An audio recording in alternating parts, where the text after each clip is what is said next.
welcome to Marachi Taste. Today I'm gonna make stuffed aubergine rolls. And my cousin used to make this recipe with Moroccan spices, but I love basil and mozzarella, so I made this fusion between the Italian one and the Moroccan one and came up with this one. So you put the rolls in tomato sauce in the oven, and then I just add a lot of mozzarella. The more the better. I really love this recipe, and let's start.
I really hope you enjoyed this video.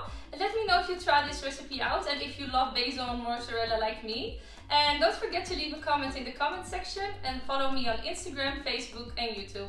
Bye! See you next time!